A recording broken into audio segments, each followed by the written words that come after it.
Salut les amis, salut les footeurs, ravi de vous retrouver pour cet avant-dernier numéro d'une semaine en ballon de la saison. Hashtag USB Foot en partenariat, vous le savez, avec nos confrères de la Ligue régionale de foot des Pays de la Loire. Chaque semaine, on redébriefe l'actualité du ballon rond dans la région. Dieu sait que cette semaine, il en a énormément, ça tombe bien. On va faire d'abord un focus sur le foot amateur grâce à la présence sur ce plateau de l'entraîneur du SC Beaucouzé. J'ai le plaisir d'avoir François Masson à mes côtés. Salut François. Salut Anthony. Ça va bien? Ça va et toi? Mais ouais, je disais l'actualité énorme dans le foot en ce moment. On va en reparler parce que la région, il y a énormément de choses qui se passent. On est sur la fin de saison. Et si tu es sur ce plateau, évidemment, en tant qu'entraîneur de Beaucouzé, c'est d'abord pour une bonne nouvelle. C'est pour la montée, on va en reparler. Avec plaisir.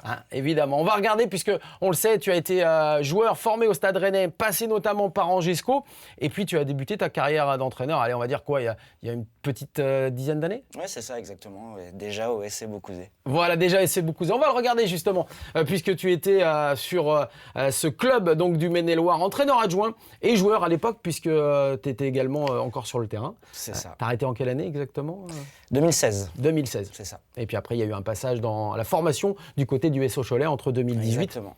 et 2020, avant de prendre les rênes, il y a un an. Exactement. Un an, jour pour jour, pratiquement. Bon, c'était une suite logique?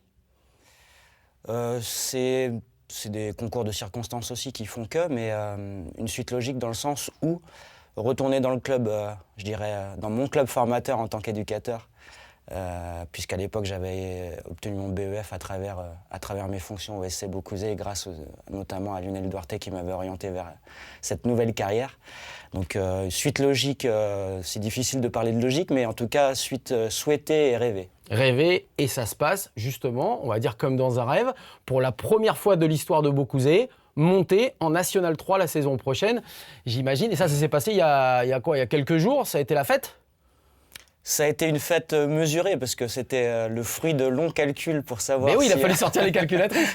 donc oui, non, en tout cas c'était une belle fête qui sera encore plus belle dans les jours à venir parce qu'on va prendre le temps aussi de savourer, de préparer ça comme il se doit et de le fêter surtout avec tout le club, tous les bénévoles et tous ceux qui ont apporté leur pierre à l'édifice sur cette saison. Ouais, on la voit la photo justement. We Are National 3 et c'est vrai que We Are Sporting en National 3 maintenant avec cette belle photo qui a été prise sur votre site du SC. Alors ça, c'est une photo qui a été prise à Saint-Nazaire il y a 3 semaines. D'accord, avec le match contre Saint-Nazaire. Exactement. Et ça tombe bien que tu parles de Saint-Nazaire parce qu'on va regarder le classement quand même de ces terrains. On va rappeler un petit peu le principe des montées en Régional 1. On est dans l'antichambre du National.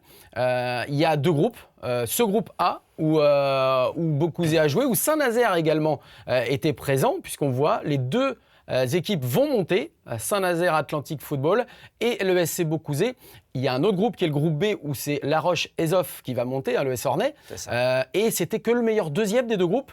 Exactement. Qui montait. Un calcul assez particulier sur les 6 autres équipes du classement. Donc sur les 5 autres équipes du classement, donc les 6 premières équipes de chaque championnat, il fallait compter le nombre de points pris contre ces équipes-là, oui, sans compter les équipes qui ne pouvaient pas monter en N3, donc les réserves de National. Donc oui, c'était assez particulier comme calcul. Mais à l'époque, il fallait faire maths sup, maths spé pour pouvoir...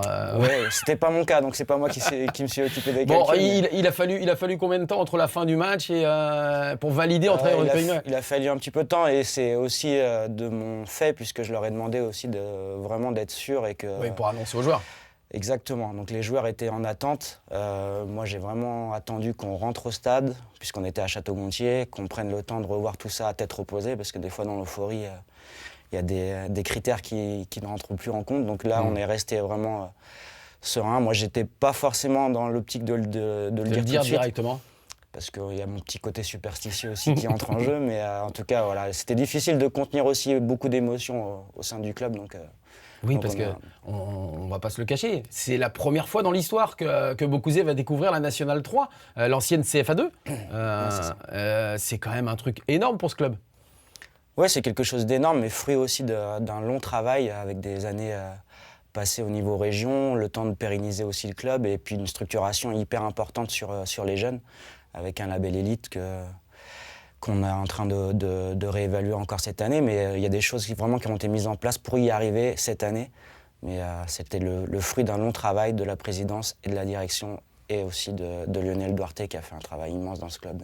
Lionel Duarte qui est d'ailleurs l'entraîneur de Saint-Nazaire. Exactement. Qui est venu sur ce plateau d'une semaine en ballon, qu'on remercie évidemment. On va regarder d'ailleurs une petite photo de Saint-Nazaire qui monte également en National 3, qui retrouve la National 3, puisque Saint-Nazaire l'avait quitté il y a 3-4 ans, je crois.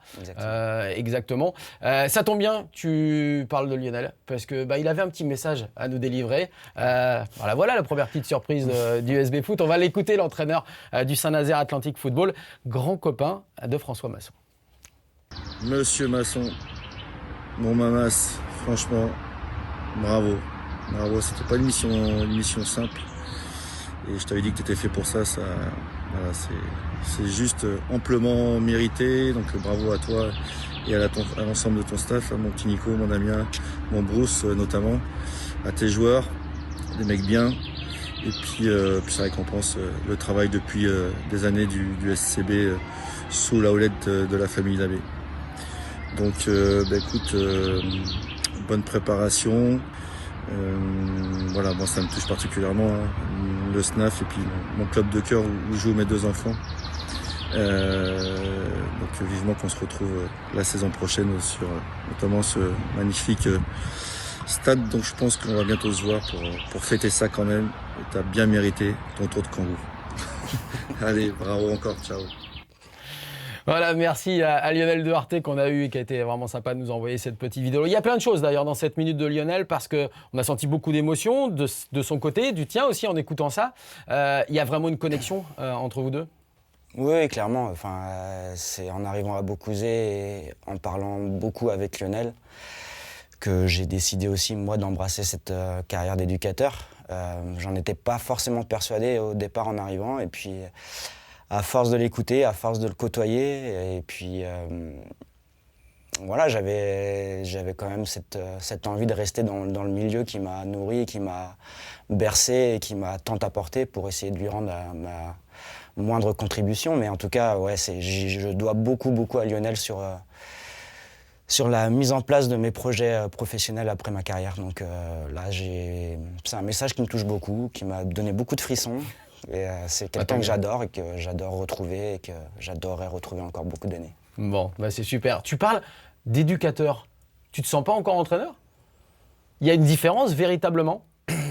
Ouais, je pense qu'il y a une différence. Après, si, je me sens entraîneur, mais je pense que notre principale mission elle est dans le rôle d'éducateur parce que c'est quelque chose qui marque les joueurs qu'on a sous notre coupelle. Enfin, c'est vrai qu'il faut que je passe maintenant d'une...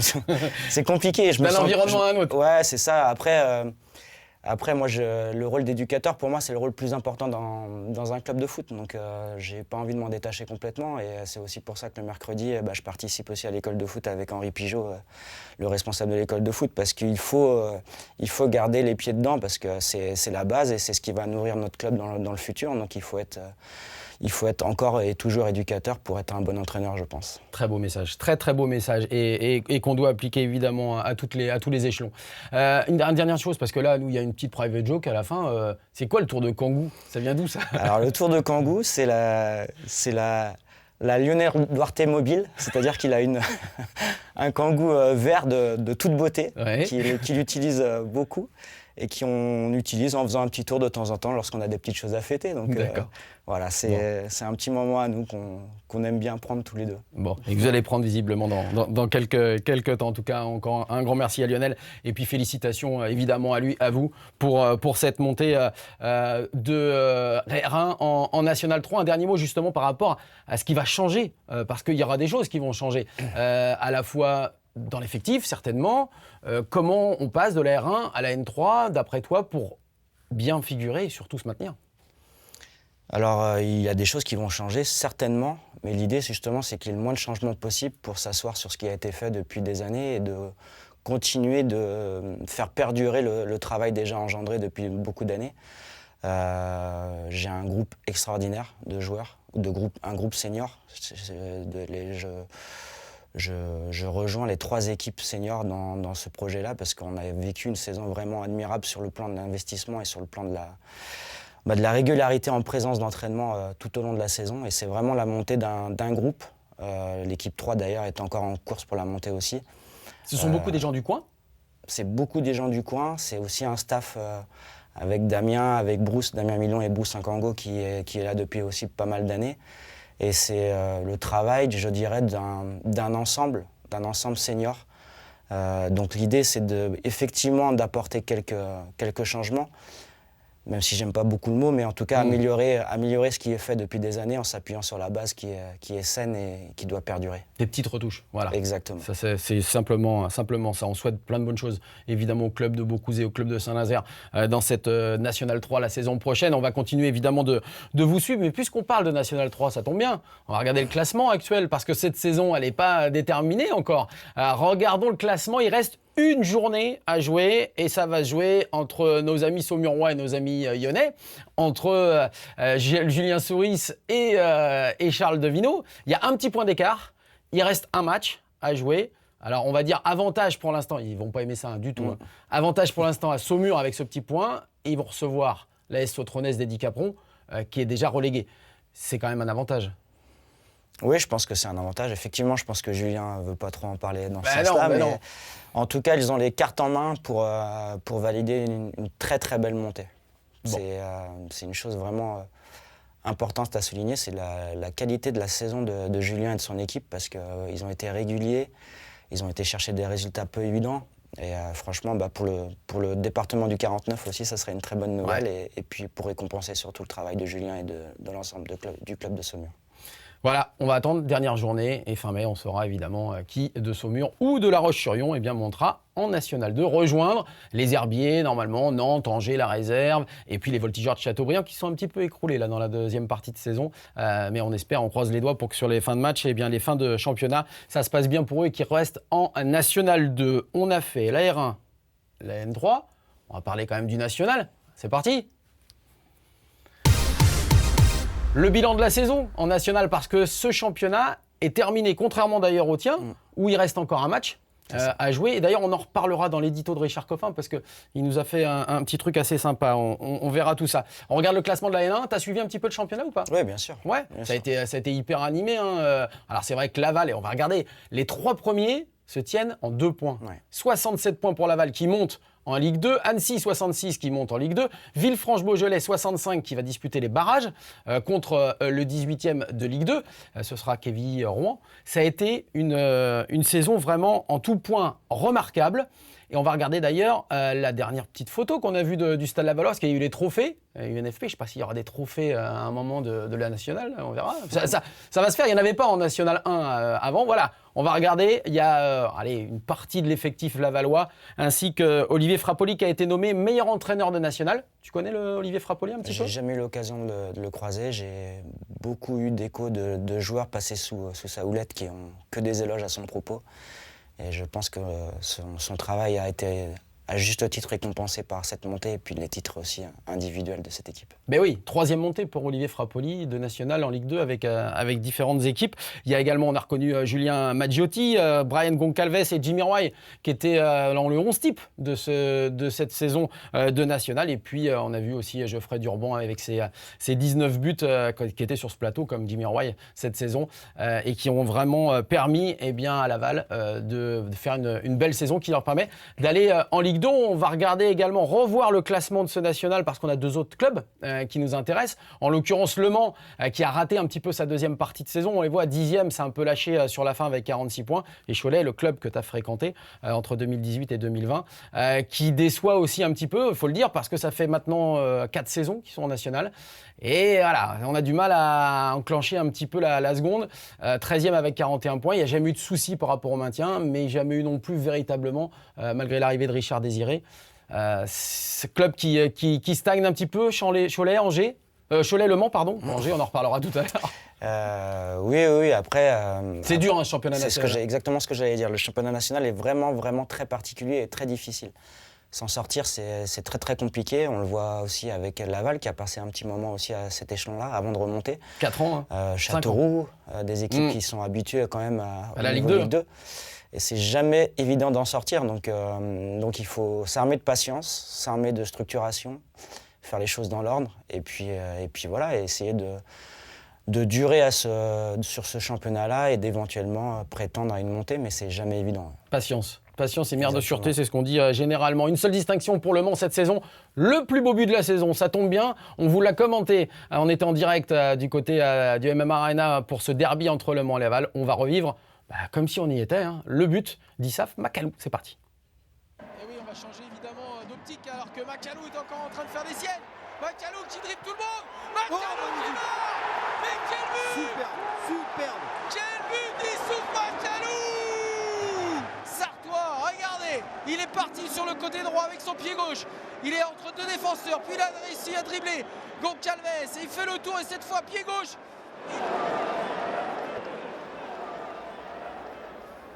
Pas mal le but de Macalou Pas mal, quand même. effectivement. Allez, ce qu'on disait, un but à la Messi du National. On parlait des fins de saison lorsqu'on a quelque chose encore à jouer, lorsqu'on n'a plus rien à jouer. Comment ça se passe en fonction des entraîneurs? Est-ce qu'on fait tourner? Est-ce qu'on ne fait pas tourner? C'est justement la question de la rubrique et de la chronique de Richard Coffin cette semaine, qui va prendre quelques exemples pour savoir si on doit être pro jusqu'au bout ou pas. On va l'écouter. Ah, on n'est pas bien là, à la fraîche, décontracté. D'ailleurs, je me demande si c'est pas l'attitude adoptée par certaines équipes qui n'ont plus rien à gagner ou à perdre lors de leur dernière journée de championnat. En balayant rapidement les résultats du week-end en National 1, on s'aperçoit que Laval, auréolé de son titre de champion, est toujours dans ses bulles et perd à Orléans, que Le Mans, 9e, poursuit sur sa lancée en roue libre et termine par un nul. Quant à Cholet, assuré de son maintien, c'est une conclusion sur une défaite. En Ligue 1, il reste une journée et du côté des clubs ligériens, pas question de lâcher. Et je sais, séquence humour. Oui, à Angers, assuré du maintien, on regarde au loin, sans oublier le terrain. Témoin, cette sortie de Gérald de Baticle en conférence de presse, qui, en revenant sur la saison en cours, met à beaucoup de pression sur le club. Là, je pense que c'est l'heure d'avoir des réunions avec ma direction pour mettre les dysfonctionnements sur la table. Et surtout, moi je me sens fort d'arriver avec des arguments pour trouver les solutions et régler ces dysfonctionnements. Pour moi, c'est impératif de les régler pour être performant la saison prochaine. Et en la matière, que dire de la sortie d'Antoine Comboiré? Les Canaries, vainqueurs de la Coupe de France, 9e, reçoivent Saint-Étienne, 19e. Et nous dirons sobrement qu'Antoine Comboiré a à cet égard quelques mots bien sentis. Nous, on fera pas de cadeaux. Moi, on m'a jamais fait de cadeaux dans la vie. Donc on va jouer le match avec le plus grand sérieux, avec la détermination et puis surtout la volonté de gagner pour nous d'abord. Puis après, si notre victoire, ça les envoie en Ligue 2, tant pis pour eux. Pour l'ambiance vacances, on attendra. Oui, c'est pas parce qu'en apparence les jeux semblent faits qu'il n'y a plus rien à jouer. Témoin, Comboiré, honneur, probité, et surtout, bon courage aux Stéphanois. Merci à Richard Coffin. C'est vrai, il a raison. Pourquoi on ferait soit des cadeaux ou soit on lâcherait le dernier match? C'est pas dans la nature même du sportif. Il y a une éthique à avoir. Ouais, c'est exactement ça. Et puis au-delà de ça, c'est aussi le discours qu'on tient à nos propres joueurs. On n'est pas là pour faire semblant. On a des choses à mettre en place. On essaie de respecter l'adversaire et les autres équipes aussi du championnat. Donc jouer le coup à fond jusqu'au bout. Et je pense que c'est des bonnes habitudes à prendre aussi pour son propre groupe. Alors, il y a eu le discours d'Antoine Comboiré qu'on a entendu, il y a celui aussi de Gérald Baticle, qui toute la saison a protégé son groupe, a protégé le club, et qui d'un seul coup préfère mettre les problèmes sur la table. Ça aussi, c'est important? Oui, c'est important. C'est important de se dire les choses, notamment en fin de saison, avec la direction, avec les personnes concernées, pour repartir sur des bases saines aussi la saison d'après. Donc je pense que le coach Baticle attendait aussi d'être sûr du maintien. De pouvoir aussi poser ses cartes sur table et puis discuter de manière franche et honnête avec les personnes qui partagent avec lui les missions du club. Donc c'est une manière aussi de procéder qui a toute sa logique et tout son respect, parce qu'à un moment donné, il faut aussi avoir la franchise de se dire les choses quand ça va un petit peu moins bien. Comboiré et Baticle, Nantes, Angers, ça tombe bien, on passe à la Ligue 1. Une saison de fou, bah oui, une saison de fou, parce que c'est vrai que si on commence en regardant le classement, on va se rendre compte, et justement François le disait lui-même, Angers s'est maintenu lors de la dernière journée, donc ça y est, c'est officiel, et c'est plutôt très intéressant. On va regarder qu'ils sont 14e avec 38 points, et puis Nantes, 9e dans le top 10 avec 54 points, certainement la meilleure saison depuis Sergio Conceição, et depuis tout simplement que Valdemar Kita est aux commandes du FC Nantes depuis 2007. Alors on va commencer par Angers, puisqu'on a écouté Gérald Batic qui mettait les petits soucis sur la table. On va d'abord parler d'actualité, puisque la plus chaude, c'est la vente du club. Il en avait parlé, Saïd Chaban, au mois de mars, en disant « Je veux ouvrir le capital ». Il cherchait effectivement une porte, entre guillemets, non pas de sortie, mais peut-être pour être actionnaire minoritaire. Du coup, il avait mandaté une banque suisse pour pouvoir chercher un repreneur. A priori, on va prendre des pincettes. A priori, c'est fait parce qu'on a souvenir d'un certain Kachkar à Marseille qui avait annoncé qu'il allait reprendre le club marseillais. Ça ne s'est jamais fait. A priori, il aurait annoncé justement à ses salariés que le club allait être vendu à un fonds de pension américain. Bien, pas bien? Bonne question. Je pense que ça sera l'avenir qui nous le dira. Faut toujours laisser aussi l'opportunité à chacun de s'exprimer et de présenter aussi leur projet. C'est difficile pour moi de juger un tel sujet, mais en tout cas, surtout qu'on ne connaît pas bien un petit exactement. peu la combinaison qui va être faite. Exactement. On parle de gens du foot et puis de gens qui investissent de l'argent. Ça n'a pas très bien marché à Bordeaux, on voit bien. Je pense qu'on a beaucoup d'exemples et de contre-exemples en cette matière-là. Donc, attendre est la meilleure façon de réagir et puis aussi de leur laisser aussi l'opportunité de faire les choses et de prendre les choses en main. Donc, il n'y a pas de raison que ça se passe mal. Après, il faut toujours bien s'entourer et être bien conseillé. Après, la problématique, souvent, quand il y a un repreneur, c'est souvent qu'il arrive avec sa nouvelle équipe. Quid de Gérald Batic dans ces cas-là, parce qu'on l'a entendu. Il parlait des dysfonctionnements, mais généralement, les hommes nouveaux arrivent avec d'autres hommes nouveaux. Ouais, c'est possible, c'est une des éventualités. C'est aussi, il peut y avoir aussi l'éventualité de s'appuyer aussi sur ce qui a été fait de bien cette année, notamment le staff et la structuration du staff. Je pense qu'il faut... Malheureusement, c'est pas un monde où la patience est un maître mot, mais non, c'est vrai. Il faut être aussi vigilant par rapport à...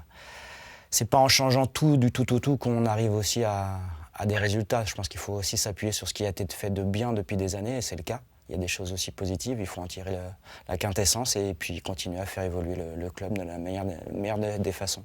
Alors une page se tourne en tout cas, on va le voir, puisque outre la vente d'Angesco, on voit bien qu'il y a des départs de joueurs majeurs, des joueurs, on va dire historiques. Ismaël Traoré qui quitte le club, Thomas Mangani qui n'est pas non plus conservé, Romain Thomas qui a annoncé son départ et on en est évidemment très triste parce qu'on adore ce joueur et cet homme surtout. Il va rebondir ailleurs, ça c'est pas le problème, mais là aussi on voit bien que la page évidemment se tourne du côté d'Angesco. On aura le temps d'en reparler. On va passer du côté du FC Nantes puisqu'il nous reste 3 minutes dans cette émission, ce qui passe à une vitesse folle. Et on va voir évidemment avec cette photo de Pedro Chirivella de la Coupe de France. Magnifique saison de fou pour les Nantais qui regagnent un titre 22 ans après celui de 2000 et puis qui ont passé vraiment une saison avec un état d'esprit irréprochable. On avait une question qui se posait.